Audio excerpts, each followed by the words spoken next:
welcome back to the Celtics Nation Rise podcast. I'm your host, Griffin Aldrich. Alongside me, I have my co-hosts, Seamus Zarlingo, David Caires, and Rob Haytayan. Did I say your name right again? Sorry, I was going Of to ask course. Hey, before. Tayan. Hey, Tayan. I don't think you've ever gotten it wrong. So you always ask, but you always get it right. Yeah, I know that first time I like spent some time on it, but then like today I was like, I got to make sure I got it right. But You got it. You got it. Don't worry. again, welcome back to the Celtics Nation Rise podcast, episode 48, presented by Celtics Talk Weekly. So, last week, I feel like it was a little more fun podcast. We talked about one on one trades just for little craps and giggles. Can't say that word right here, but today we actually, Actually, you can. I feel like you can. yeah, but are we I starting off? feel like we've had worse on post game before. Oh, yeah. I Post game gets a little Definitely. dicey.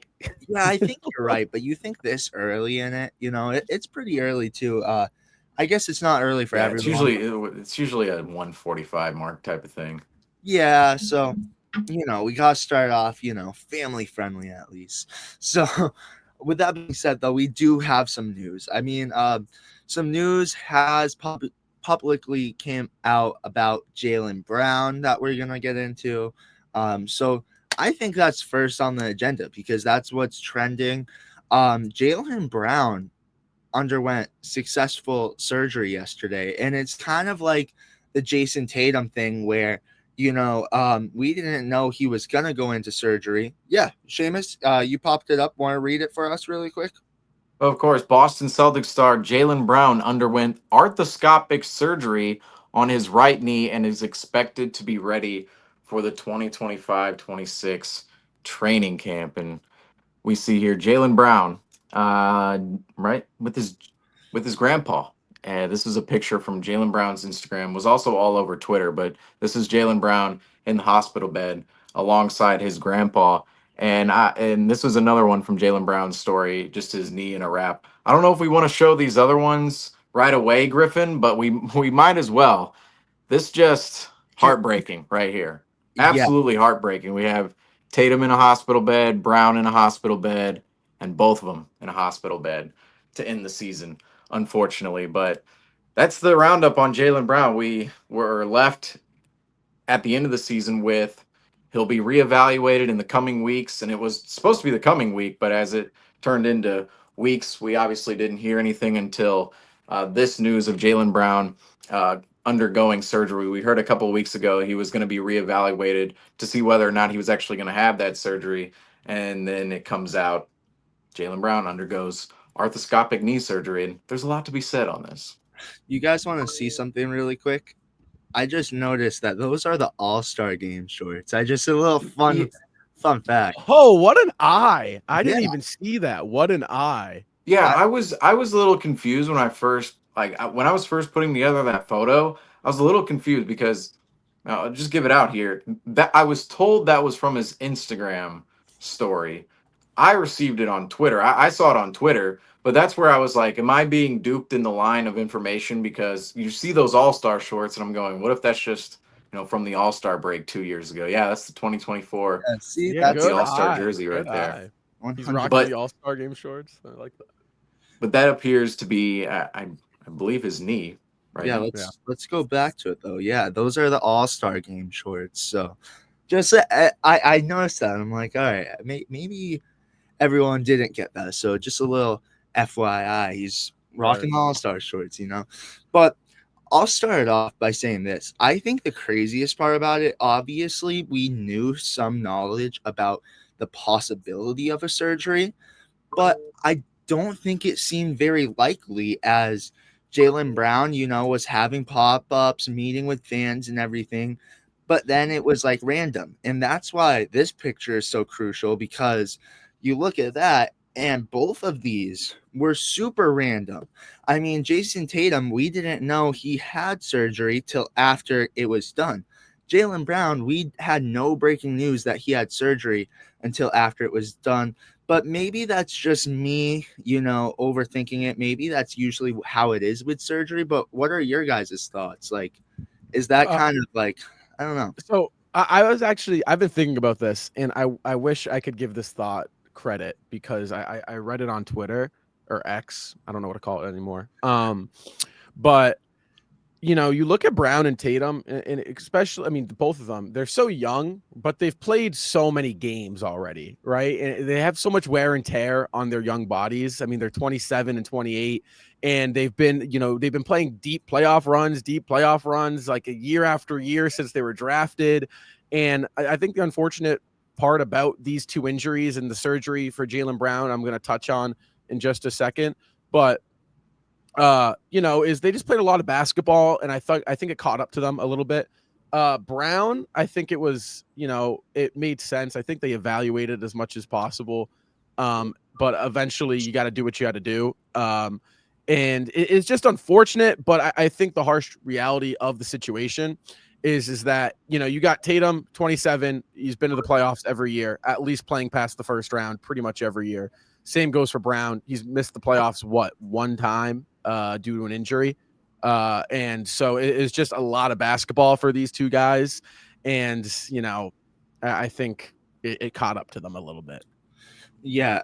Sorry again about the technical issues on it. A little glitchy today. So, but I agree with your point, Rob. It's been a lot of wear and tear on the Jays, and just like, we see how many playoff runs they have. I mean, they're in the playoffs practically every year, so it's just playing extra basketball and stuff. So it's not like a normal player where you're gonna, injuries catch up to you at some point. But hopefully, I think I need to look at this point, and I need to look on this is hopefully from here, the Jays can recover, and I'm hopeful they will.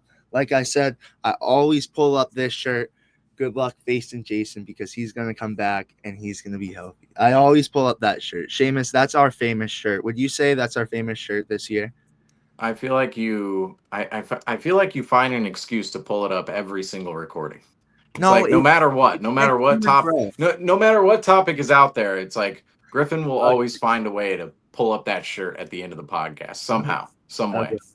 I will. But anyways, what are your guys' thoughts on, this surgery with Jaylen Brown, though? Seamus, we'll start off with you. What are your thoughts on him having surgery? But the hopeful news is he will be back for training camp. So it's not like he's gonna miss the season or doubtful for opening night. He's gonna be back for training camp. So what are your thoughts, though? Well, Jaylen Brown and Jason Tatum. How fast things can change. Last season ended in Brown and Tatum holding up the Larry O'Brien trophy. This season, Brown and Tatum, they end the season in hospital beds. I mean, more of a figurative statement in that regard, but both of them find themselves in hospital beds at the end of the season, with Jason Tatum tearing his Achilles and Jaylen Brown. And I noticed my cat is going to enter the room here and just meow her head off as I'm giving this take, but we're still going to go and talk about Jaylen Brown here.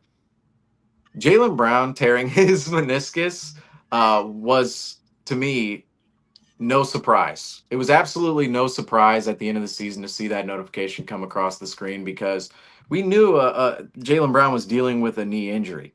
And earlier in the season, it started really around the OKC game. That was in early March. It started around the OKC game because Jaylen Brown, first off, the whole timeline of Jaylen Brown, it started as a posterior impingement in his knee. Then it turned into a bone bruise, and then it was a torn meniscus in which needed surgery. So it went downhill very fast.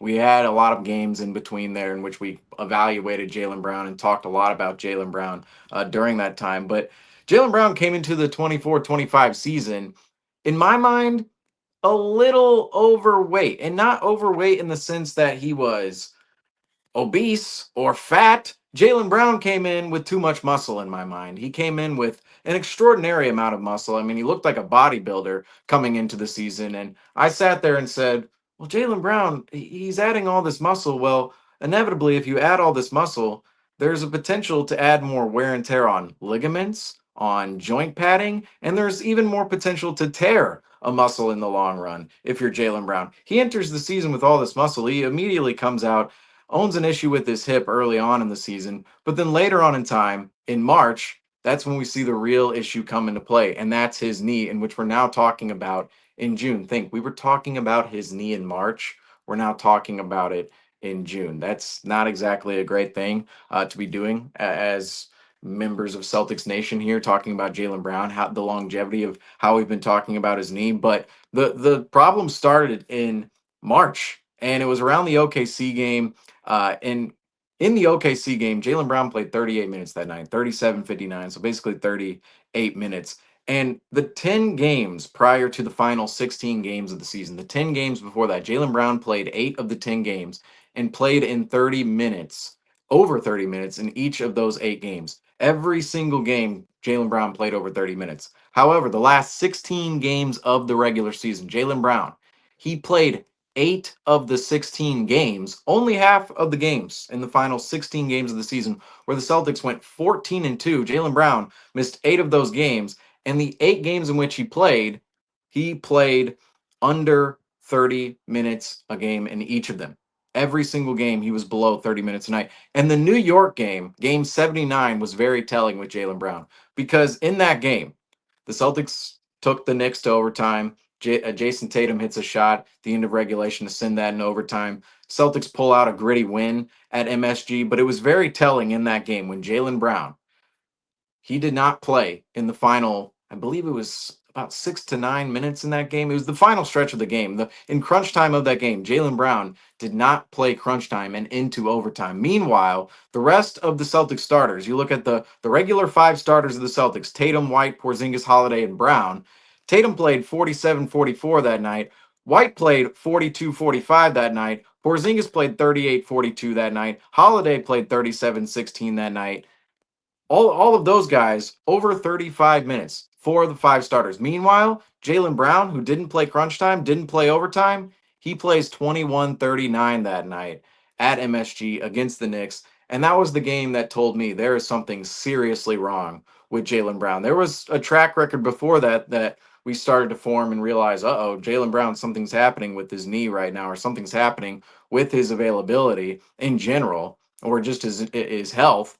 We knew that was starting to build up, but that New York game at the end of the season was very telling to me because that was his last game of the regular season. Missed all 3 games to end the season: Orlando, Charlotte, and then Charlotte again at the TD Garden. But Jaylen Brown, after that, he goes into the playoffs and he plays 11 of the 11 Celtics playoff games, and he plays 36.6 minutes per night. And to me, it was very evident in the playoffs. Jaylen Brown didn't have the same burst. He didn't have the same explosiveness, the same lift, the same athleticism. If you really look at the 24 run versus the 25 run, Jaylen Brown just isn't quite the same player from those 2 runs. And he went into the playoff run, played heavy minutes in the playoff run, played every single game. But we saw in the playoff run, there were games in which he was completely stricken by that knee injury. And particularly in the Knicks series, we saw him struggle in a couple of games and just not really look like himself, particularly from a shooting standpoint, getting to his spot, getting to the spots in which he likes on the floor, getting to his jump shot, and just feeling comfortable on either end of the floor, both defending aggressively and then offensively, again, getting to his spots and ultimately getting downhill too. We know how much of a downhill attacker Jaylen Brown can be. When you're dealing with a knee injury, that's going to play a huge effect on his ability, or anybody's ability, to go downhill and attack and be explosive going towards the rim. So we saw that at the end of the season from Jaylen Brown. But ultimately on this injury, I wonder if the playoff run did make it worse for JB. Now it seemed as if there was mutual agreements between the Celtics medical staff, the Celtics franchise, and Jaylen playing on the floor. It seemed as if they were all in agreement that Jaylen was going to play. But I look at the type of surgery, and maybe we'll get into this more later, but the type of surgery in which Jaylen Brown had, it suggests that the injury, it maybe was an unrepairable meniscus tear and maybe deteriorated over time, potentially in that playoff run. And I do wonder if the playoff run did make it worse in the long run. We'll get into a lot more when it comes to this Jaylen Brown injury, but the meniscus surgery, it's one of those things that, to me, as non-medical professionals, we can't make a correct judgment on, oh, was this the right move or was this not the right move? We don't really know at the end of the day. All we do know is Jaylen Brown and Jason Tatum, they'll be rehabbing this summer. And for next season, Jaylen Brown, he'll be available. But the huge question is what will he look like going ahead into the future with this injury? Because we know, knee injuries and joint injuries, especially to players who rely on the explosiveness, the athleticism, the way Jaylen Brown does within his game, that can hamper a player quite a bit. And there are going to be major long-term questions with Jaylen Brown, especially making the money he does in the future and potentially his availability on the trade market this summer. Meniscus injuries, they're not Achilles injuries, they're not ACL injuries, but they can be serious in the long run if they're not taken care of properly. And that's just the huge question now with Jaylen Brown is what will he look like going into the future, and what will he look like day one in training camp next year? And let's just face it too. Will he even be on the Celtics during training camp? That Meow, is, do you want to come up here and get on the camera? So, is that what you want to do? Is that what you want to do? I think Nope. Meow does. Nope. See, all talk, no game. All talk, no show. But Wow. David, what are your thoughts about this? Obviously, terrible. Like it just sucks. It hurts as a Celtics fan to see both the Jays go down. But what are your thoughts, David?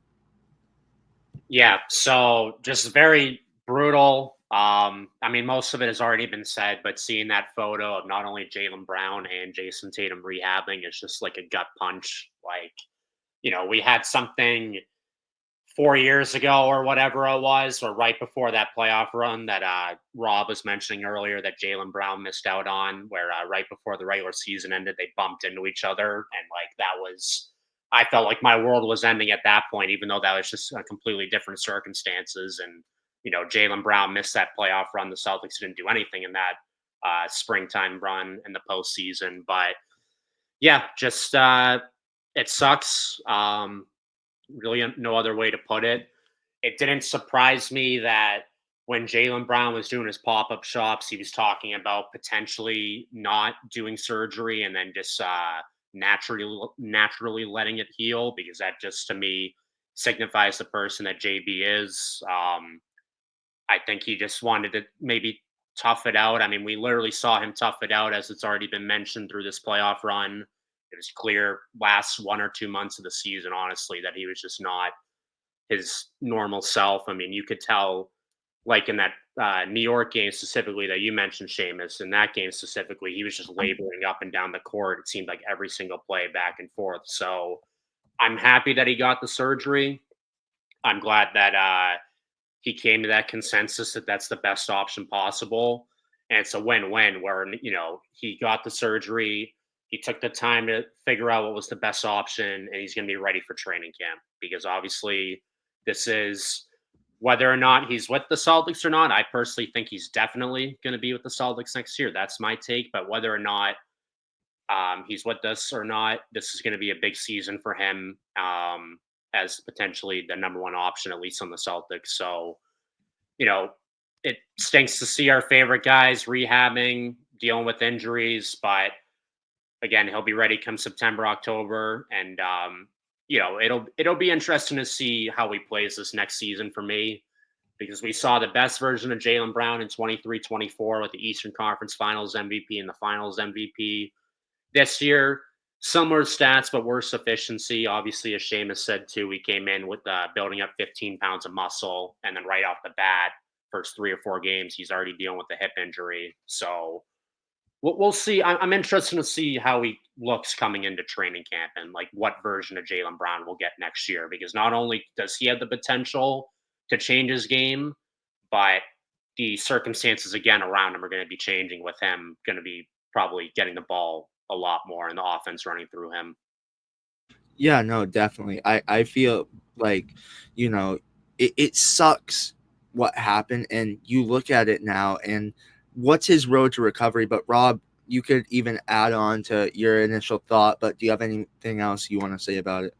I mean, quite frankly, it's unfortunate, or you look at the circumstances, but like in retrospect, it's like, should we have been surprised by this? Probably not. At some point, you look at how much basketball, I mean, I mentioned it earlier, they just played so much basketball, and you kind of look at it, And I think Brown, when you look at Brown, you look at probably a situation where they thought, right, and you assume that Brad Stevens and the Celtics organizations were included in these talks on surgery or not, right? They probably weighed their options. Okay, which surgery gets Jaylen Brown ready for the start of next, or which option gets Jaylen Brown ready for the start of next year? That's probably what the conversation was revolved around. I think they probably looked at a natural heel, and Seamus, you talked about it. Maybe it got to a point in which it was like, okay, this might be a long healing process, right? If we don't go through surgery, you might be looking at like a 5 to 6 month recovery. Like that could have been a situation they looked at. Again, speculation, no sources to back this the statement up, but those conversations between the Celtics and Jaylen Brown, it probably was, they decided that, the surgery route was the best route to get him ready and ramped for the training camp. And you look at it, trade value, does a surgery, right? Does that take away that overlooming question of, is Jaylen Brown healthy? Because Boston can say, hey, listen, man, JB just got surgery, right? He's going to be good to go for camp. He'll be good for you. Like, you never know, what plays into what. So you're going to have to wait and see. But the road to recovery for Brown has officially started. And I have faith the surgery route was the best route to go. Yeah, no, I agree with that. I feel like, and that's a very good point to bring up. Like, hey, look, he's available for training camp. But I also look at this from Jaylen Brown too. I look at just the fact that it was like so far into, like, we say far when we've been in the off season for what, a couple weeks now. But, I thought it would have happened more so at the beginning. But you're right. They must have had some talks, and they were probably like, all right, well, we're going to wait to have this surgery and, like, evaluate him and see, hey, can you recover without having this surgery? So there was definitely a lot of talks before it happened. But another thing I have to say is, you brought up this picture earlier. For one, I can't even imagine how sophisticated Jaylen Brown looks in that picture, with the glasses. So, David, you and him both have the glasses, looking sophisticated out there. Just a little funny thing. But then also with Jason Tatum, we have a little bit of news on him too before we get into anything else. I mean, wait, real quick. Yeah. I'm sorry. Can I just hop in here? Yeah. I just want to give a quick shout out to Jaylen Brown, and I want to throw up a quick picture. Because in Game 5 of the NBA playoffs against the New York Knicks, just 2 games before Jaylen Brown has to get surgery on that meniscus, my man was doing stuff like this. Like, can we appreciate that? So if there's any question on Jaylen Brown and his not loyalty, but in his love and his effort, and throw up this picture. So just shout out Jaylen Brown. I'm sorry, Griffin. I had to hop in here and I had to show love because this is on a torn meniscus, folks. As like this is just 2 games before he gets surgery in the offseason. So shout out JB. He was doing stuff like that. 100%. Like, he was doing stuff like in crazy things. He was carrying a team on his back with a torn meniscus, which is incredible. That shows heart and hustle, and just respect goes to him. But I have to say this. What makes me a little more happy too, and we have to talk about this, is Jason Tatum is back in the training facility. But one thing I saw, I was on Instagram, and I have to pull this up because this made me happy. You have Deuce and Tatum, and that just was like, all right, Tatum's finally, probably, because we haven't seen any of these pictures. We saw a picture of Deuce, but he's finally in a state where he could, like, just kind of, I think he's relaxed a little more. You saw when he was in the training facility. If you haven't, go watch that on our Instagram. Go watch that video. But he seems like he's better with the situation. So I just had to bring that up too. But you got Seamus in particular, and Rob, you guys all, and David, you guys all mentioned the fact of Jaylen Brown could be possibly moved. And Seamus, if you wanted to pull up that graphic, there's some looming news on who the Celtics are going to prioritize trading, but if they get an offer, they're going to be blown away. So, Seamus, if you wanted to read this really quick for us. So this one comes from Shams Charania, and this is when he was on the Pat McAfee show. So he was just talking out loud, and this was a quote taken from the show. And this is what he had to say. Shams Charania said, "Are teams making big offers and calling about Jaylen Brown and Derek White? 100%. The Celtics prefer not to trade them, from my understanding. But listen, if they get a big offer, they have to look at everything. And I think they're going to get, offers on 3 guys there that they're focused on. They're going to get offers potentially on Derek White and Jaylen Brown. And I think between now and the draft and free agency, they're going to evaluate what makes sense from a value perspective." And this next one as well. Boston is reportedly focused on trades involving Drew Holiday, Kristaps Porzingis, and Sam Hauser, but teams are calling about Jaylen Brown and Derek White. Everybody but Tatum seems to be on the table. And this is all per Shams Charania. So very much getting into the topic of Jaylen Brown and potentially him playing elsewhere, and even Derek White too. The Derek White and Jaylen Brown, easily the 2 most valuable names on the Celtics roster as of this current moment. And this summer, with everything up in the air for the C's, it seems as if both could be in trade talks, not necessarily moved, but at least talked about.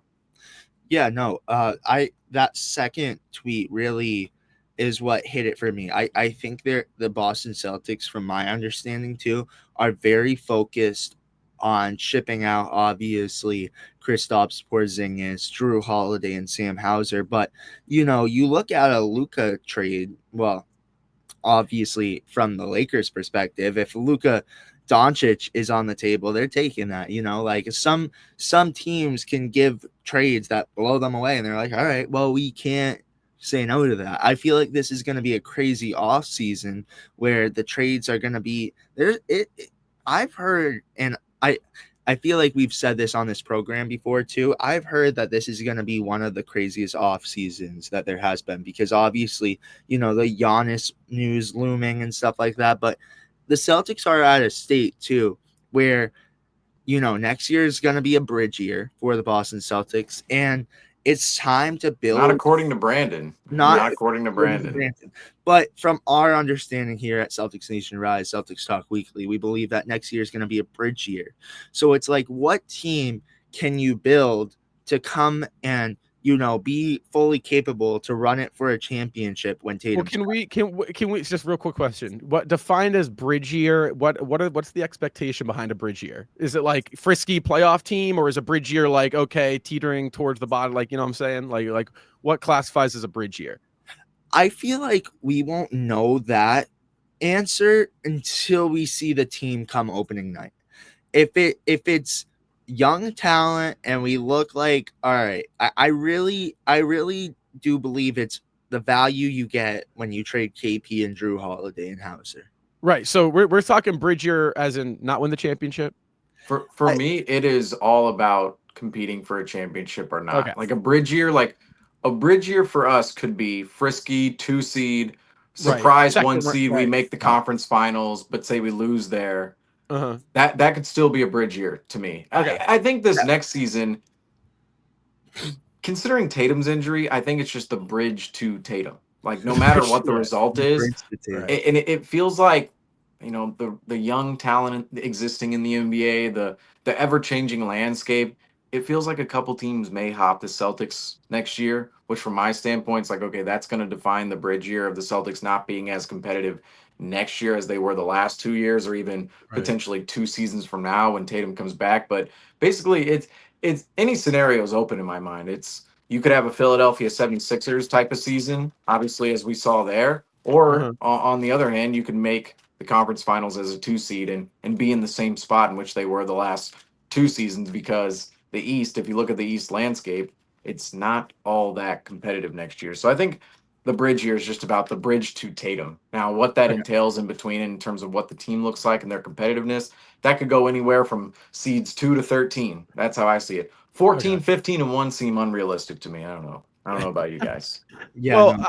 I feel like I feel like when you look at the Brown and White news, it's like, okay, like, are we surprised by this? Like, we knew at some point as Celtics fans, right, this type of news was going to break, right? Like, where it's like, oh, the Celtics with their star player Jason Tatum potentially out for a whole season, right, with the All NBA first four-time All NBA first team guy is out next year. Anything's on the table, right? You're going to look, and you're in the salary position that the Boston Celtics are in. Of course, you're going to look at every aspect. I read the Shams report, and I'm like, oh, wow, the Celtics aren't going to hang up the phone if teams are calling about a certain player that's making $50 million and you're in financial hell right now. It's like, what? Like, it's not news, Shams. So that's how I viewed it. My take on it, I only trade Brown if you're getting back, like what you said, Griffin, top 5 guy. If you can find a way to flip Brown for Giannis, I entertain that, quite frankly. I do. Derek White is a piece that I don't add unless, again, it falls into like a top 5 franchise, like altering guy that you compare next to Jason Tatum. And there's one guy on the market and his name's Giannis. So literally, I don't trade either of those guys in a package deal for Giannis. I do trade individually one of those 2 guys for a player like Giannis. I do think there's another aspect to it. You get into draft picks. You know, do you trade Jaylen Brown for pick 2? Is that worth it? I think that right now for the Celtics, they do need to evaluate that. So it's like, regards to the Shams report, right?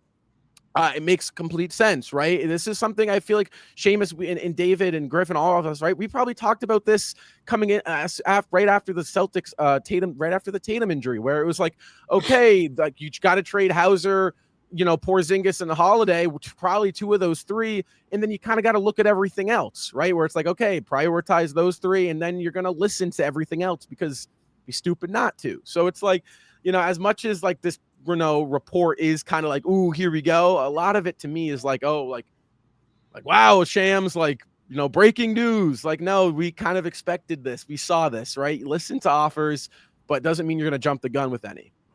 Can I say too to that, Rob? I think the safest name you said out of the players that we obviously have in talk is, I would say, Derek White, because you think about it, Jaylen Brown, I feel like you could get more value towards him because he's a superstar and you're going to be willing to ship that off. However, I don't think there's a package that the Celtics are going to be satisfied towards with Derek White, because it's like, I don't know. I just don't see. I want to say this. I completely agree with you. I think we have to start to look at the value. And you said value, right? And the report, value. There's going to be a question. Is Jaylen Brown, that man's on a super max contract next season. I do think there is going to be conversation had in the Boston Celtics front office on whether or not Jaylen Brown is worth the super max. You ask me, I think he probably is. But right now with the new CBA and that second apron, having 2 of those guys under contracts on the supermax is going to be really difficult to build a championship contending roster. We're seeing the outlook and the framework of the NBA kind of alter towards a different look. And I do think that's a conversation. I agree. Derek White is I believe he's due $25 million next season, if I'm not mistaken. $25 million for the production in which Derek White gives you. It's there, but you're looking at Brown, $53 million. That's a hefty paycheck that you got to cut for Jaylen Brown. 53, right? There shouldn't be a question on whether or not your team's a contender if your $53 million player is leading your team. I do think that's worth noting, right? You're not, right? You're doubting yourself in that contract. That check has to be cut for JB.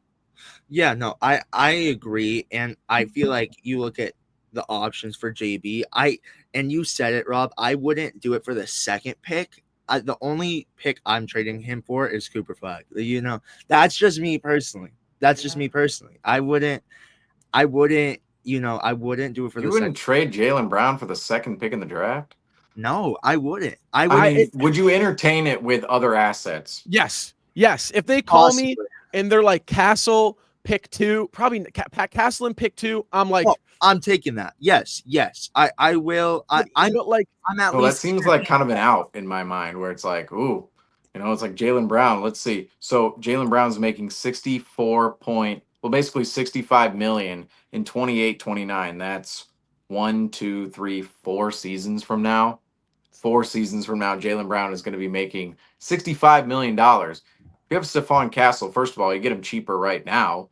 The number 2 pick is going to be cheaper right now. And the number 2 pick in particular is going to be cheaper going ahead into the future the next 4 years. The only thing about that is, what does the contending window look like with Jason Tatum? Are you able to And build a contender with Jason Tatum again if you're housing the number 2 pick, likely Dylan Harper at this point in time? What exactly, like, what is the timeline of the but team moving forward if that's the road? And can I say, I feel like, it, and this might be a biased take because I am a big Cooper Flag fan, but I feel like he's more developed as a player too. And I feel like he's going to give you more when Jason Tatum comes back opposed to a Dylan Harper. I feel like Cooper But Flag is you're arguing number 1 obviously. pick, number 2 pick. It's not the same thing. It's Yeah, not the I same don't thing. think there's not a route for the Celtics to go and get Cooper No, Flag. That's yeah, not a I Right. realistic mean, That's path. just if nonsensical they give, conversation.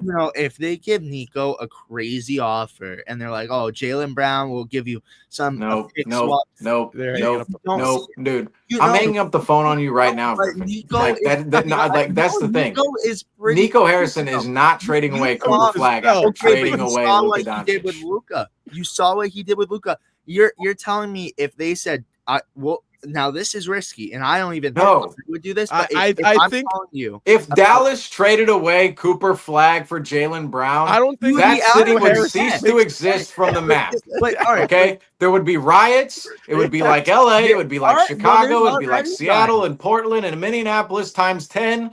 It would be terrible. It would be absolutely terrible in the city of It would be. Dallas. I get that. I In actually think 32, we it can can. entertain this flag stuff, or maybe in like 130s. But right now, I don't know if it's that realistic. But I'm I telling love you, the passion. I do.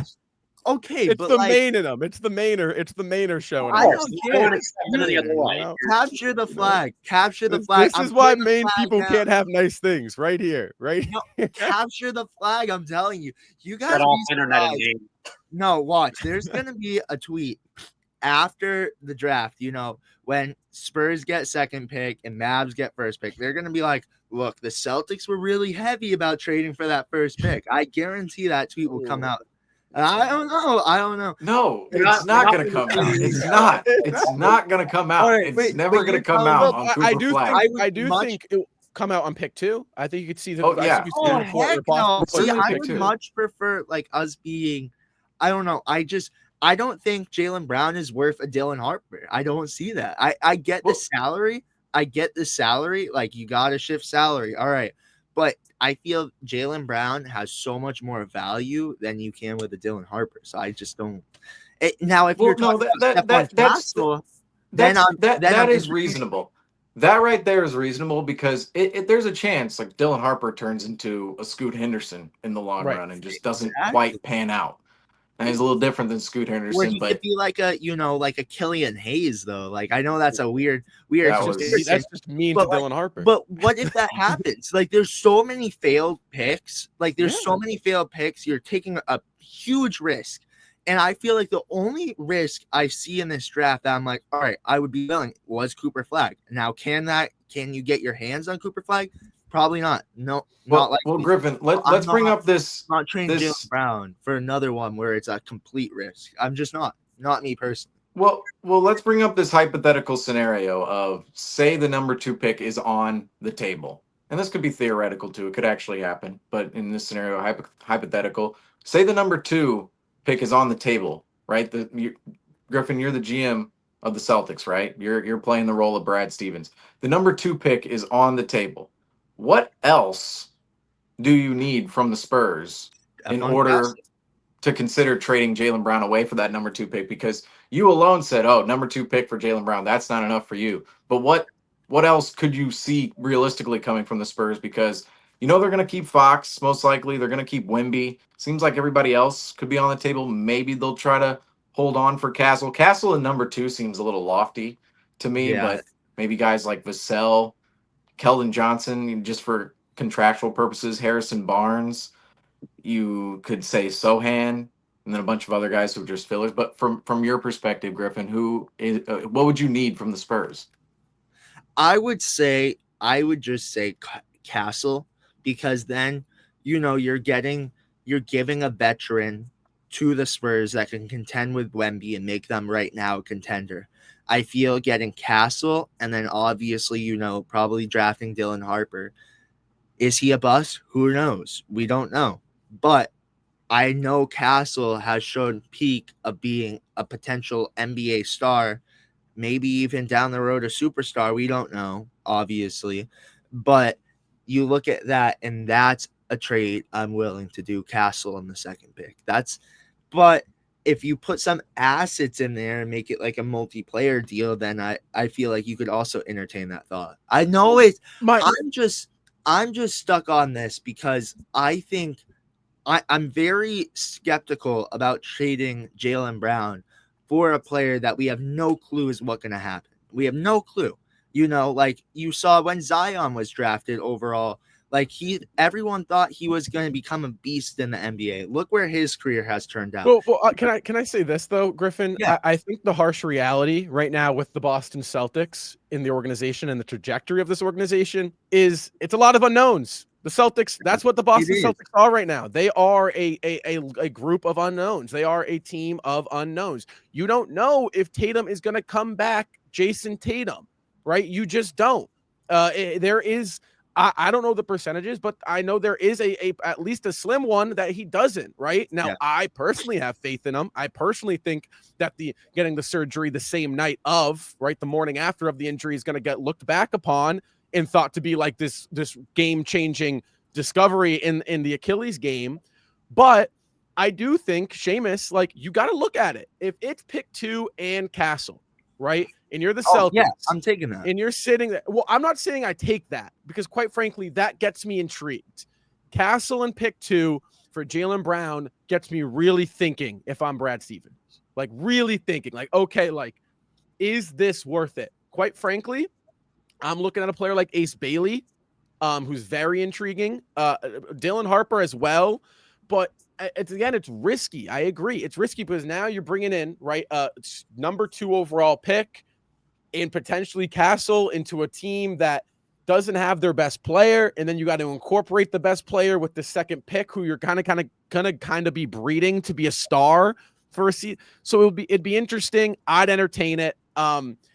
I would, and if I'm San Antonio, I entertain it as well from their perspective because you get back Jaylen Brown, but it's tough. It's a tough one to say because I think Jaylen Brown is such a it's a tough one, but I entertain it. I think it'd be stupid not to entertain it. Pick 2 and Castle, the rookie of the year. It's like, no, I'm taking does that. San Antonio even offer that? Like, maybe that's too much for Brown. Like, is that that's what I'm saying. I think that's a little much for Jaylen Brown, but if that were the call, I'm taking that. But I look at this too. I look at, I have so much faith in the Celtics organization and Brad Stevens because I feel like we've had a lot of success with our picks. If you look back at the recent years, we have. And if we don't have a good pick, they end up trading it and end up winning at the end of the day. So I don't have any doubts in the picks,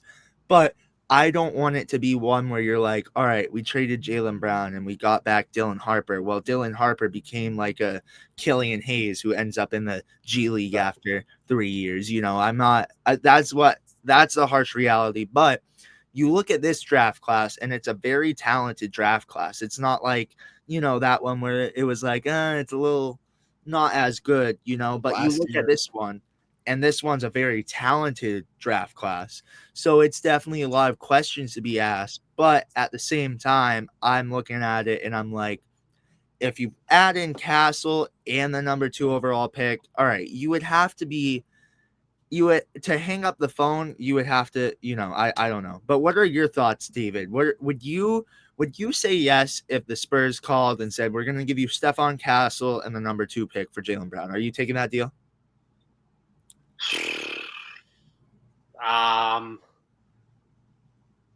That you're putting me on the spot here. I know that's your job to do as the host of this show, but that's a really, really tough one. Tough.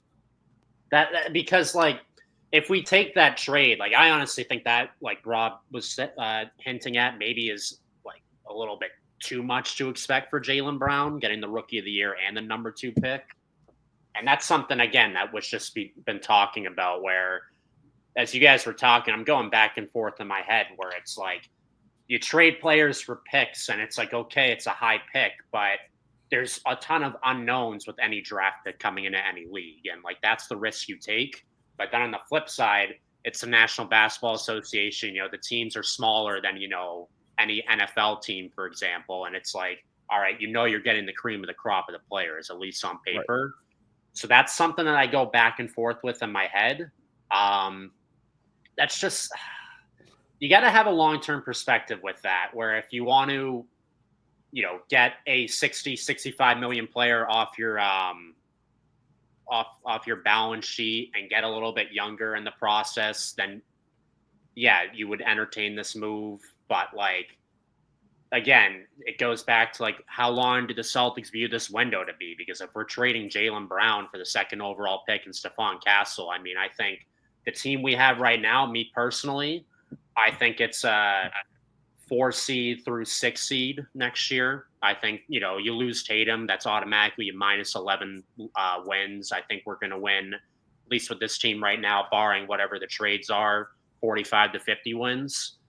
If you trade Jaylen Brown, bring in a rookie, bring in Stephon Castle, I mean, yeah, you have a solid team still, but I'd say we'd be hovering around like the play-in with that, probably 6 through 7, 8, 9 potentially. So if you were to ask me if I do that trade, I personally wouldn't. That's just my take, just based on what we've seen. I mean, I'm just going off history and track record. Again, it's a gamble expecting Tatum and Brown to have the same success with Tatum when he comes back from this injury. But I'm just going off history, keeping the championship window open for now, and then maybe crossing that bridge. We keep talking about bridge in this podcast, but crossing that bridge when we get there later in a couple of years with Brown and Tatum. But right now, that's a very, very tough question to answer. But if I had to answer it, it'd be a very, very tough no. But it's a close decision.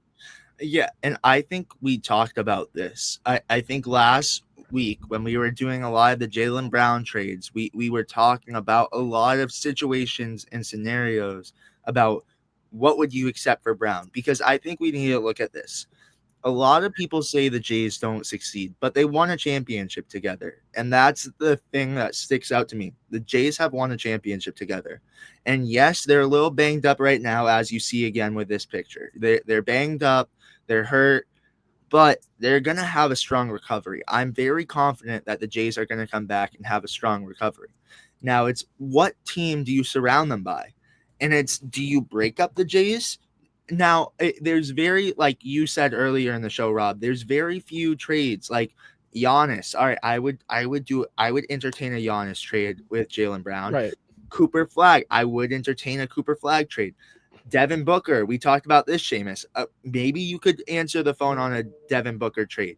There are very few players that you would entertain that trade. However, if it's not a trade where you're like, all right, we could win championships. It's one that, all right, we're throwing a pin and seeing where it kind of lands. Like, I don't know if we're going to hit the dartboard or not. It's a risk. It could be very successful. It could be a good trade, but what if it's not? It's the big what if. Real quick, too, I think this is important to note, guys, that, you have to look at the financial aspect of all of this right now, right? If you're Boston and you're, rolling with 53 and what I believe Tatum's 55 next year, or eventually gets to 64 for round, whatever, they're above 50, both of them, right? You're rolling with two of those guys. The draft is so crucial. You need to nail your draft picks, right? Because you can't really afford to hit the market, right? And then go offer, excuse me. Whoa. Sorry. Go offer a Naz Reid, right? And go pick up an Aaron Gordon and go, you can't really build through free agency with Brown on your team, with Tatum on the books, with White on the books, right? Those three kind of, boom, are going to take up a heavy portion of your cap. So I do think right now for the Boston Celtics, the draft night is the biggest night of their entire offseason. This draft night is where the most bang for your buck will be made if you're Brad Stevens and the Boston Celtics. You got to move up. You got to get young pieces. You need to get your talent through the draft, because if you can do that, you're going to be acquiring cheap talent. And that is the name of the game for the Boston Celtics. What I believe the first overall pick gets due about $12 million a season, right? In today's CBA and today's free agency, That is huge. So if I'm the Celtics, you need to weigh your options. Does keeping Brown and Tatum put you in complete salary cap purgatory in 2 seasons where building a championship roster around them isn't even possible, right? You need to evaluate that. And I think it's done through this draft, because this draft, like you said, Griffin, is very, very, very skilled. Well, let me say this. In 2022, who was somebody that absolutely killed the Celtics on the boards in the NBA Finals? It was Kevon Looney. And yes, Andrew Wiggins too, but Kevon Looney.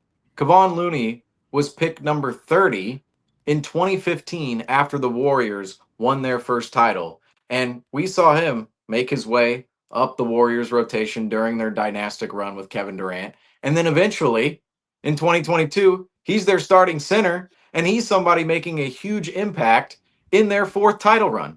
So when you're talking about the draft night, Rob, being one of the most important nights of this offseason, that potentially could be correct from the standpoint if you grab a player like Kevon Looney. Now, not obviously Kevon Looney on draft night. The Celtics could actually go out and get Kevon Looney, the actual Kevon Looney on draft night, but a type of player, right? Somebody who can contribute to the rotation later on down the line. Think of last year, Baylor Shireman. Seems like Baylor Shireman is going to be that player going ahead into the future. We don't know what level he'll reach yet, but the returns from last season, they are promising that he'll turn into maybe a fringe rotation player at the very least, like a Sam Hauser later on in time. So yeah, the draft night from the Celtics perspective, it's going to be big with all of the contracts the Celtics have going into the future. And I think what's not being talked about enough with this summer and the decision making is the potential for ownership, the new ownership, right? The Bill Chisholm led ownership. There's a potential that they come in and do nothing. There's a potential they come in and just spend an astronomical bill. They save $90 million by trading away Sam Hauser, and they keep Porzingis and Holiday to the deadline, kind of see what they can get for them there. There's a world in which this team is actually crazily expensive next year. The Celtics are crazily expensive, and that's just how this team rolls going into the future. We could have Steve Ballmer led ownership in Bill Chisholm. We don't really know that yet. That's not necessarily likely, I'll say, that they'll just spend astronomically. There's going to be some cutting of costs somewhere. It's just logical that the team, if you can spend, say, $20 million of luxury tax money versus $200 million, like there's going to be some cutting of the budget there, some reducing of the budget. But in terms of the Jaylen Brown trade aspect of all this in the summer and on draft night, if we trade Jaylen Brown away for picks or for players with lesser salaries, Jaylen Brown, like I mentioned, he'll be making $65 million in 28, 29, and he'll be past 30 years old at that point in time. The Celtics could look to move off his future money. That being said, in the current day, the thing I question about a Jaylen Brown trade, and I think, there may be an impasse between teams potentially taking on Jaylen Brown's future money and the Celtics in getting equal return for what they feel Jaylen Brown's value is at this current moment. I do actually wonder if a return package yields a player as good as Jaylen Brown in the future. Like, you got to think of that aspect. If the Celtics are, say, getting the number 2 pick or other assets from, say, the Rockets, the Spurs, maybe the Suns, Heat, who knows who are the suitors for Jaylen Brown at this point in time? We can only speculate. If you're looking at the return package of any of these teams, is there going to be a player in return as good at any point in their career as Jaylen Brown is right now? That's going to be a huge question going ahead into the future. And there may be an impasse between teams taking on that future money, that $65 million, because that's a huge thing. You talk about, Rob, you talked about the financial aspect of all this. The money going ahead in the future for Jaylen Brown, to me, $65 million for Jaylen Brown past the age of 30 when he's already dealing with arthroscopic knee surgery. Now, it may not, this injury may be a one-off. He may not deal with it later on in the future, but I will say he did just get surgery. He got now we'll talk about this a little more on another program, but the type of surgery in which Jaylen Brown received, it is the type of surgery in which they go in and remove part of the meniscus. They did not do a repair. They removed part of his meniscus. And moving ahead into the future, that's just going to mean less shock absorbing padding on Jaylen Brown's knee. You look 4 seasons from now, what is Jaylen Brown actually going to look like at that point in time? And I could see that view within teams of, if I'm paying $65 million for a player later on down the line, I want him to be at least a top 10 player, and I want to know he's healthy. Can Jaylen Brown, can he guarantee either one of those things for a team moving into the future? He cannot guarantee that he'll be a top 10 player. He's arguably a top 15 player. At his best days, he'll be, top 15, top 10, but on average, he's usually around the 15-20 range, I would say, compared to the rest of the league. And then the health part of all of it, he obviously ended the season with a knee issue. And I even said coming into the season, I know other people agreed with me that all this muscle that can typically lead to injuries like a meniscus tear, or an injury that is of that nature where you're putting wear and tear on your body and extra weight on your shock absorbing pads in your body, your joint pads, your ligaments in your body. That's Jaylen Brown with more muscle. He was doing that this season. So I think a huge, talking point in all of this is just, can the Celtics actually get equal return for Jaylen Brown? And will there be an impasse between teams wanting to take on that future $65 million salary 4 seasons from now, and the Celtics actually getting back in return what they want for Jaylen Brown? I don't really see Jaylen Brown as a player. Like, for me, I look at the market of what they like. I see what the market wants in Jaylen Brown, and I see what the Celtics want in Jaylen Brown. I don't really see those things matching, because I think for Jaylen Brown, again, 65 million 4 years from now, he's dealing with a knee injury right now. And to me too, Jaylen Brown, he kind of just went through a rough season. The season he just had was a little rough. Obviously, some great performances along the way, made an all-star appearance, but the season overall, we were talking about most of the conversation around Jaylen Brown for the season was, what's going on with JB? He's a little inconsistent. He's a little up and down. He's not shooting well here or there. He's turning the ball over a little bit too much. And we saw those were problems in the past. 2023, that's seems a little bit more behind us because of the 2024 playoff run. But you can't deny that the 24-25 season, Jaylen Brown didn't exactly play up to the standard in which we know the top standard of him was that 2024 Eastern Conference Final Series, and then that 2024 Finals Series against the Mavericks, then of course against the Pacers the series before. That's the standard. That's the gold standard. That's the platinum standard of Jaylen Brown. We didn't exactly see that last season. I don't see teams wanting to give up, say the Spurs in general. I think it would just be insane to give up the number 2 pick and Stephon Castle for Jaylen Brown. I mean, think Jaylen Brown's 29 years old.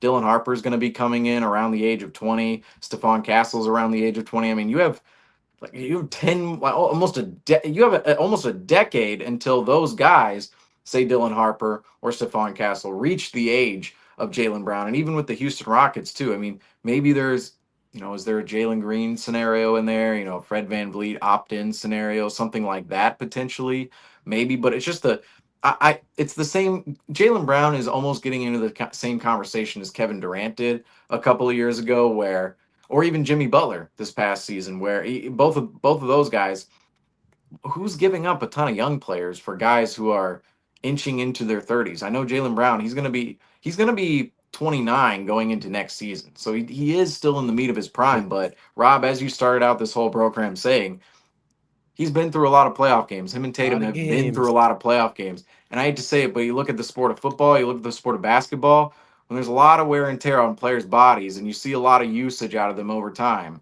it's like that doesn't always suggest more usage is on the horizon. That sometimes suggests the usage has already happened. Like, we could have already seen, the unfortunate part about this conversation, everybody thinks, Brown and Tatum, they'll come back, they'll be fine. There's 100% a world where Brown and Tatum, their best days, it was 2020 to 2024. I'm just saying, or 2025. And Griffin, I know you don't want to hear it, but that's an objective view of what is facing the Celtics right now. And that's also too, we talked about it with the Tatum injury on that live. That injury right there was so franchise altering from the simple standpoint of next season, if Jason Tatum were to be in the lineup, there's more of a tangible chance the entire team is together next season, going into next season. Now, everything's on the table. If Tatum's going to miss an entire year, which I 100% anticipate he will, everything is on the table for the Celtics this offseason, including trading Jaylen Brown, trading Derek White. If they're able to trade those guys for, like, to me, we keep talking about the second pick. It could be multiple teams who offer up, a good draft pick or a good young asset or good players in general, right? But in all these scenarios, um, the Celtics, it's like they're in a spot where anything could happen right now. Absolutely anything could happen. Like looking at all the young players picks that are out there. Now I'm very skeptical about teams actually moving those young picks and players, but it's just the Celtics if they want to give themselves an out from $65 million 4 years from now for a player they don't know is going to be fully healthy. They don't. That's the thing too. Jaylen Brown next season could make or break his value as a player, as the number one guy. Like right now, teams could be looking at Jaylen Brown like, oh, maybe he's been behind Jason. Next year, he could average 7 turnovers a game, and teams are looking at him like a completely diminished asset, and he's making $65 million 4 years from now. That could happen. That could completely happen. So I think it would be absolutely ludicrous to say Jaylen Brown and Derek White and the teams aren't trying to trade for them this summer, and that the Celtics aren't listening to them, because if the Celtics want the out, they can do it this summer. I think it's possible Jaylen Brown could be at his peak value this summer. Some of the other trade assets we're talking about could be at their peak value. This could be, a downhill spiral from here. I know it's the pessimistic view of all this, but it's a realistic conversation with what faces the Celtics. And I also want to say this: if Brad Stevens wasn't open to at least listening for what the value of Jaylen Brown is thought to be from other franchises, Brad wouldn't be doing his job as GM. Quite frankly, Brad would not be doing his job if he wasn't listening to other teams and Jaylen Brown, what they had to offer for Jaylen Brown. Brad simply wouldn't be doing his job. So Jaylen Brown, I think, will. I don't think he'll. It's. I don't think he'll be moved this summer. I have a lot of reasons for that. A whole nother tangent for that, but it's possible. It's the scenarios on the table, but I do think there's going to be an impasse between teams maybe not wanting to give up the young talent, the young picks for Jaylen Brown, and the Celtics wanting a little bit more back for a player who brought them a championship last year, and for somebody who's been in the organization since 2016. Yeah, I have to say, I don't think Jaylen Brown leaves this summer. I do agree with your point, Rob, that we do need young talent, but I think the Celtics are capable. I trust in the Celtics and their picks. I'm not mad about the 28th pick. I do feel like we could You get. got to move up. I think you got to move up. I think even if it's with Hauser and pick 28, can that get you to 22? Can that get you to 21? Can that get you inside? Like, if you're the Celtics, yeah, pick 28 and 32, right? Great. Yeah, we can hit on a player like another Shireman. No, this draft is where you trade up to the fringe lottery and get and you go and you get a real rotation contributor, a guy you can bring in and insert into the starting lineup if you need to next year. That's this draft, whether it's with Holiday, whether it's with Hauser, whether it's with Porzingis, whether it's with two of the three, whatever it is, right? Whatever the case is, I'm sorry, that you have to trade up. You have to get in an asset that is a real play, a real contributor. You have to. You just have to.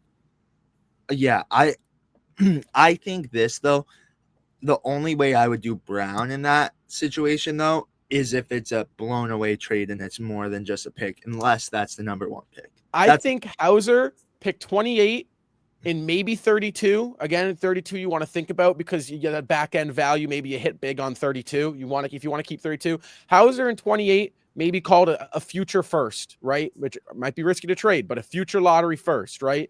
If you can find a team to trade up within that top 14, 15, 16, you do it, right? Again, maybe it's a long shot. Hauser in 2 first. Can that get you into the top 20? I personally think it can. And I think if you're the Celtics and you're Brad Stevens, you can shed salary and pick up. You probably save around $6 million and pick up a young asset. Oh my God, you do that. You do that in a heartbeat. You have to try. The only issue with that, and we should have a conversation with Franco when it comes to this, because he's on the other end of the spectrum. But the only issue with that is Hauser is probably the one player you can look at and go, okay, he has definitive value as a shooter to other teams.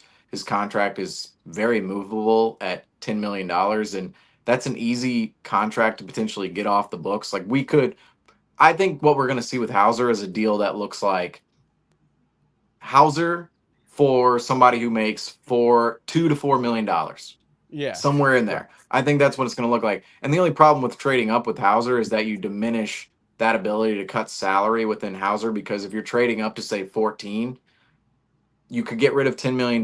Maybe there's potential there are other moves in the background, say Tillman, other guys are moved for salary purposes as well. But if you're moving up to 14, I'm not completely studied on the salary. I could look it up real quick. The salary of set lottery picks, but obviously as you go, into the top 10, it's just going to get more and more expensive. Right. 14, 15, somewhere in the back end of the I think lottery, or I even think that's the money. That's the money range, 14 to yeah, like 18. that could potentially work. As we're getting into the top 10, that's when it's like, all right, we're actually adding money, and that's where it could become, a Yeah. little. But I do see that view, though. I do see the view. I see it both ways. I see the Celtics on one hand could look at the end of the first round. Maybe they don't strike a deal to move up, and they look at the end of the first round and go, okay, we like, X player here, but he's going to be there at 32. We don't have to guarantee him a salary at number 32. We only like X player here. Maybe they trade away pick number 28, alleviate some salary there.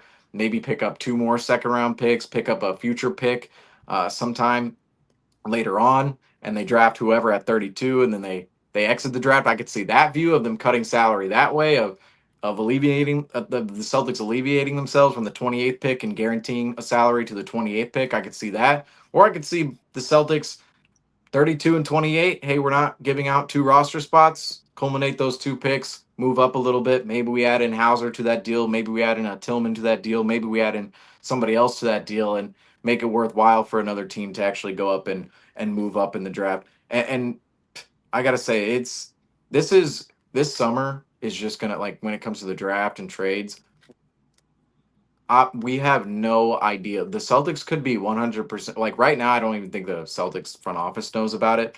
But this could be a complete reset summer, or it could be a let's kind of put some bandages on the wound here and just kind of Yeah. like it could be really boring. Okay, it could be extremely boring, or it Yeah. could be, oh my goodness, our entire starting 5 from last year was just wiped out, and now we have Dylan Harper and Devin Vassell and a bunch of young players and Pat Connaughton somehow and Giannis. It's like I don't like anything is on the table. Like No, anything yeah. is on the table for this summer. Absolutely, anything. Could be boring. Could be the most ridiculous summer we've seen.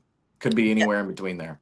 It's definitely a bunch of question marks. That I think that's the easiest thing to say. It's a bunch of question marks going into this, off season.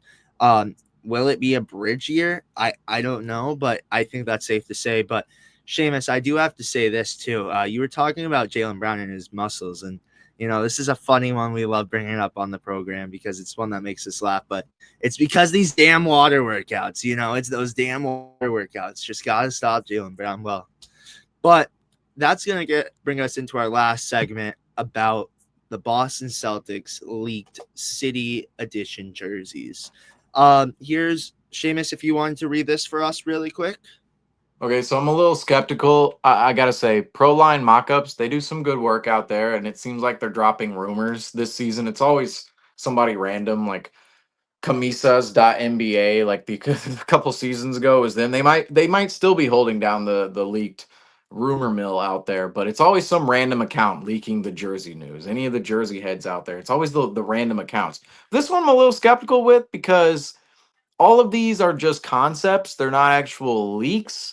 They're just informational leaks. And then the account out here, Proline Mockups, whoever's running this account and making the edits behind the scenes, they go and mock up a jersey. So this is really just a mock up based on an informational leak about the jersey. But the Boston Celtics 2025-26 City Edition jersey will be a recolor of the 2017-18 set, confirmed in collaboration with @Jersey Archive. Design may not be 100% accurate. So that's what I look at in this entire thing and go, well, this jersey right here, we're gonna react to this jersey, but it may not be anywhere close to what the Celtics jersey will look like next season, because I'll point this out. None of the color was actually confirmed. None of the gold, none of the white, nothing. Absolutely nothing was confirmed. The only thing confirmed was it's going to be a redesign from 2017-18. And if anybody remembers from that season, maybe we can pull up a picture here and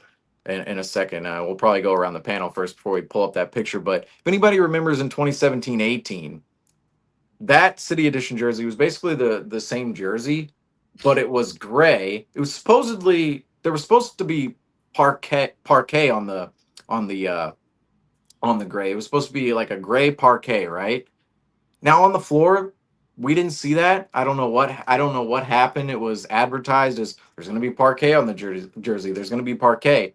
When we saw him on the floor, there was no parquet. I don't know what happened there, but it was a gray jersey with green lettering, and it was kind of a just kind of a middle of the road jersey. Really a recoloring from the white home jersey. Just take the white, turn it gray, essentially. But a notable game, that jersey, that 2017-18 City Edition jersey, the notable game in which, hey, we have breaking news here. The Sixers have engaged the San Antonio Spurs about potentially moving up to the number 2 pick. But anyway, totally off Well, topic.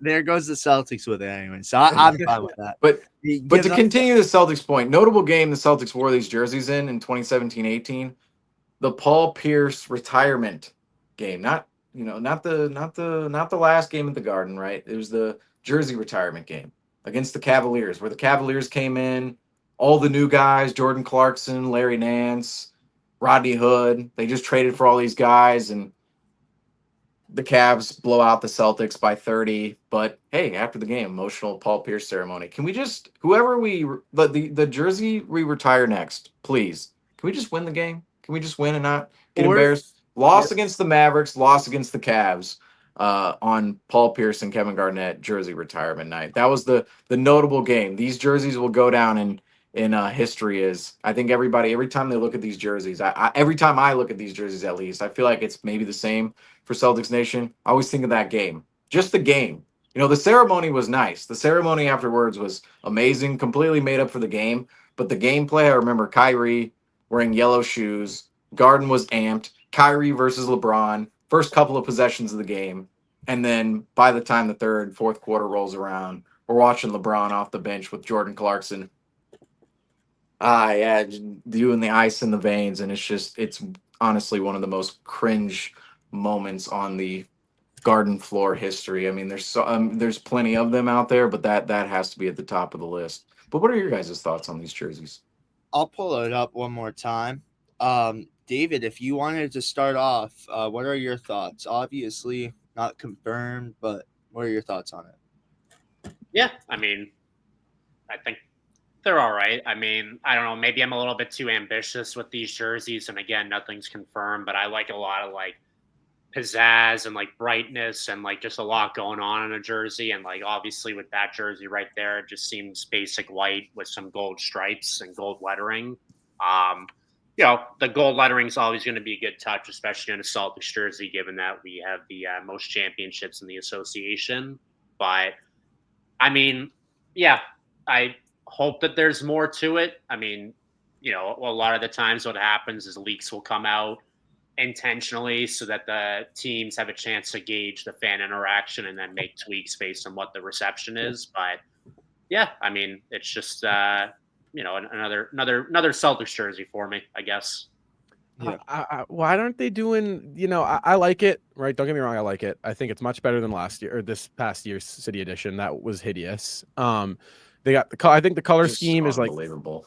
Right, just god awful. They didn't get any right green color. It was just bad. So I don't think this one's bad, but can we stop overthinking it? Just give us the green, the throwback green Celtics jerseys with the black lettering and a Nike logo and the Vista print patch, and we're happy. We're good. I think the Celtics players will look good in it. I think fans will buy it. But I do like this. I think it's new. I think it's fun. The parquet is a little something new. The gold trim's nice. The color scheme feels a little bit more like the Celtics versus, it's like new Celtics age versus whatever they put out last year with the neon green Seahawk jerseys. But this one, I'm a fan of. I'll give it a solid B.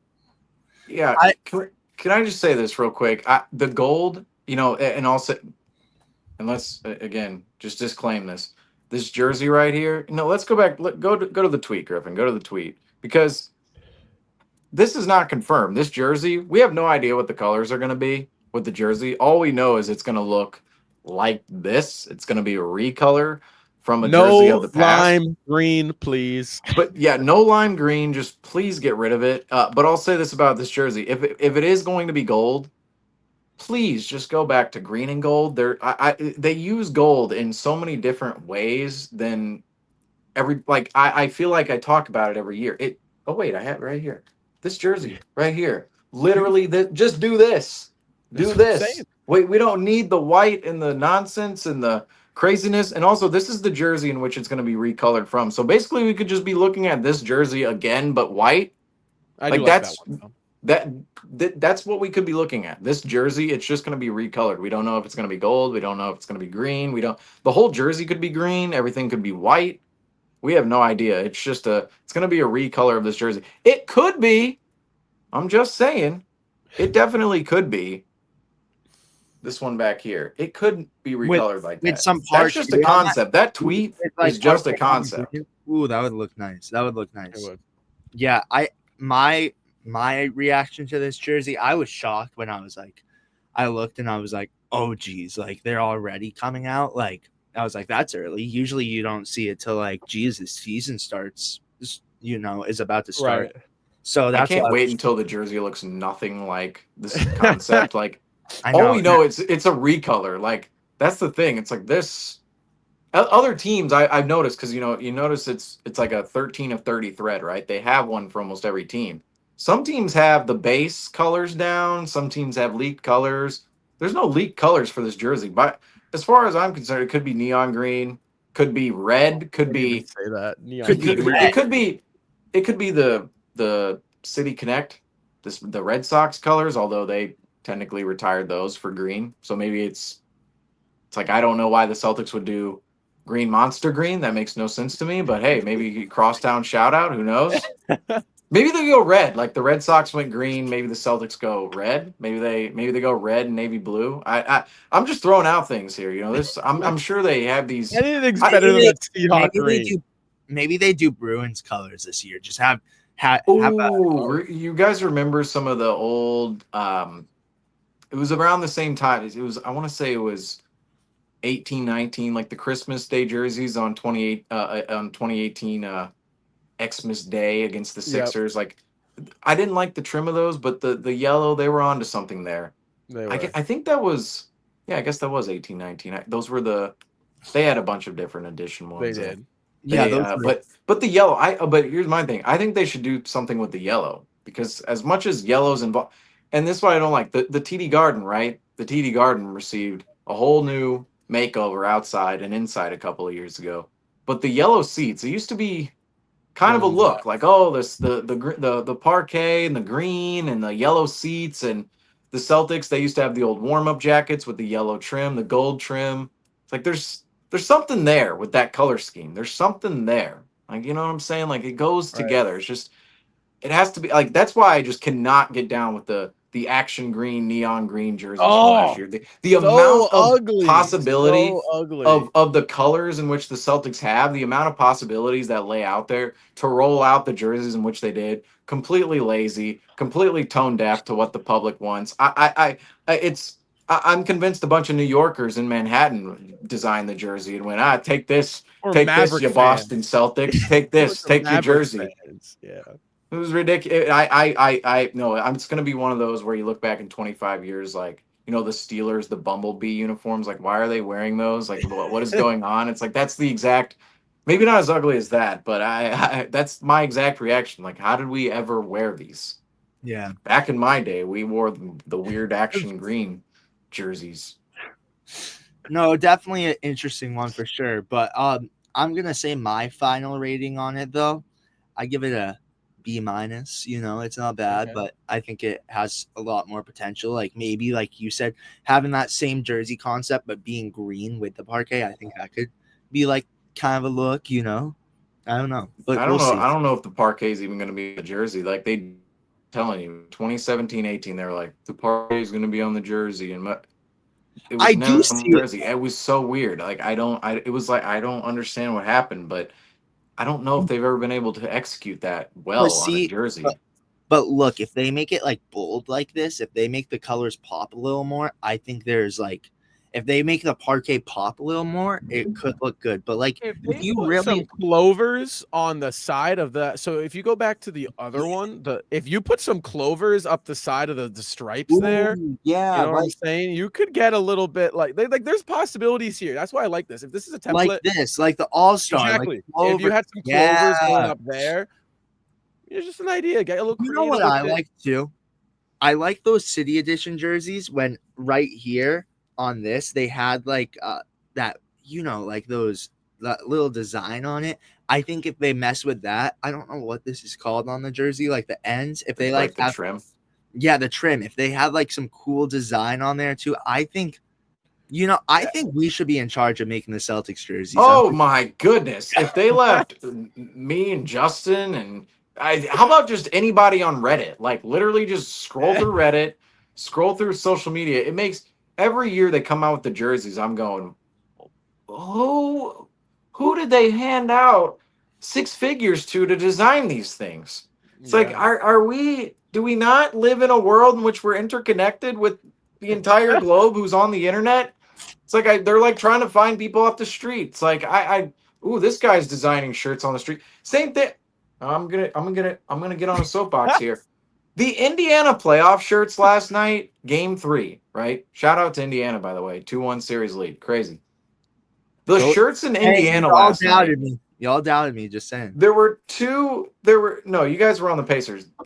This is what I'm saying about these NBA playoffs. I'm not even gonna get about this take because the NBA playoffs, it's like every single round, it's like the most ridiculous takes look amazing. It's like the Knicks over the Celtics, the Pacers over the Cavs, the Pacers it's like what every single round. It's like what is happening in these NBA playoffs? But ultimately, the jerseys, or not the jerseys, the Pacers shirts, right? I'm on the Pacers right now. I gotta say, highly enjoyed this Pacers playoff run so far. But the shirts last night, first the top 2 rows, they're normal. They're just I don't have the Pacers shirt around me right now. Yellow background and the navy blue lettering. And then it says Indiana. It's outlined in white. And I'm going, what's going on there? You have Indiana outlined in white to stand out. The 2 others aren't outlined in white whatsoever, but they're the same color. Just make it a different color. It's like, who's designing this? Just make it a different color. What's going on here? Such a nitpicky thing, such a subjective thing, but the design for the NBA, even the logos on the court. Game 1, there were no logos. People on social media complained about that. And then game 2, they're like, oh, we got you with the trophy, guys. We got you. And then they put the mini trophies on the corner. They put the mini trophies, and everybody's going, what is this? It's like you versus the guy she tells you not to worry about. It's like the 2008 big trophy on the court versus the graphically put on little trophy in the corners. And then for game 3, I got to say, they upgraded for game 3. They put finals, like the cursive finals, which, hey, great. They brought back the cursive finals. Got to give credit to the NBA. They at least listen somewhere. They bring back the cursive finals logo on court. Where's the trophy? How hard is it? Finals, cursive, and trophy. How hard is it, NBA? Let's see if they can get it right for game 4. Let's see. But this is a design thing. This is a design thing. The NBA, for some reason, cannot get right. It's like, is it really that hard? If we can do it here at Celtics Talk Weekly, I'm pretty sure you can do it at the like what the NBA is worth what $1 trillion, like literally combine all the salary, like $1 trillion industry. The NBA, maybe that seems ridiculous. 100 billion, 1,000 billions. I don't think the NBA makes that money. I don't know. They're not quite the U.S. government. No. Shout out to them. Yeah, go. All we gotta say is like, go Celtics. Love the new City jerseys, even though that's not even what they're gonna look like, as you saw from the tweet. But with that being said, that's gonna do it for today, you guys. Thank you guys again so much for watching. Make sure to like and subscribe for this off-season content because it's gonna be booming. We will see you guys with the next one. Peace, guys.